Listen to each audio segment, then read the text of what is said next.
महाकालेश्वर नगरी में 27 से 29 दिसंबर तक आयोजित अंतर्राष्ट्रीय जल सम्मेलन में शामिल होने पहुंचे आरएसएस सुप्रीमो मोहन भागवत जी, जहां महाकालेश्वर मंदिर में दर्शन पूजन किया। महाकालेश्वर मंदिर में आयोजित कार्यक्रम में शामिल होने से पहले आरएसएस प्रमुख मोहन भागवत ने महाकाल मंदिर पहुंचकर गर्भगृह में भगवान महाकाल का पंचामृत पूजन अभिषेक किया।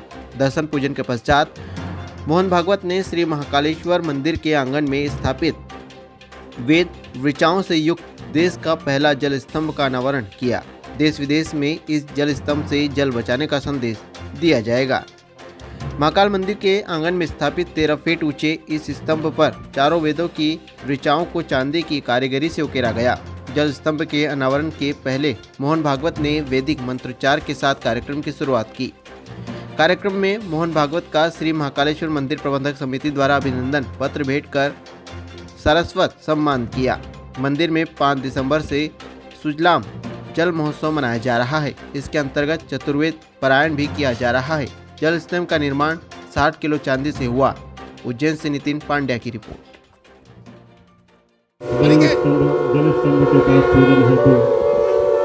कुंड का उत्सव हुआ है, लेकिन ये प्रसंग गंभीर प्रसंग है जो हम जानते हैं।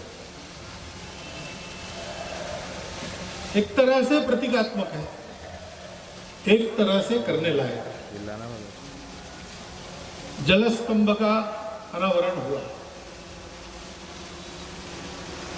शिव जी के सर से गंगा निकली, उनसे निकली इसलिए कि वही उसको धारण कर सके। अगर सीधे उतर जाती तो पृथ्वी का विदारण करके फिर से पाताल में चली जाती। लेकिन लोक कल्याण की बुद्धि से उसको अपने सिर पर तोलने वाले शिव थे। जैसे समुद्र मंथन के समय निकले 14 रत्नों में से एक को पचाने वाले शिव थे, इसलिए बाकी 13 रत्नों का लाभ जिन जिनको जैसा लेना था वो ले सके। वैसे इस गंगा का भी लाभ त्रिलोकों को इसीलिए हुआ कि उसको धारण करने वाले शिव थे। ये जो जल है, हम जानते हैं जीवन की आवश्यकता है, जीवन का उद्गम भी वही है और जीवन का पोषण भी वही है। तो जलस्तंभ का हमने अनावरण किया। अभी जलस्तंभ मंदिर के प्रांगण में क्यों है? इसलिए कि प्रायः मंदिरों के साथ जल जुड़ा रहता है। क्षिप्रा के किनारे हम है,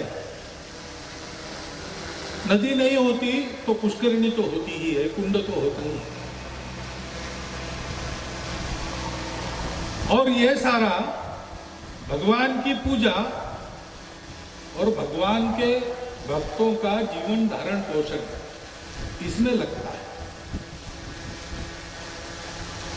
तो भगवान की पूजा में जो लगेगा उसका तो कोई नाप नहीं है, जितनी करेंगे उतना थोड़ा है। उसी की वस्तु है, उसी को समर्पित कर रहे हैं।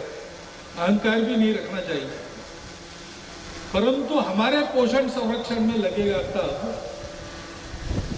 इसकी अति भी नहीं होनी चाहिए और इसकी कमी भी नहीं होनी चाहिए।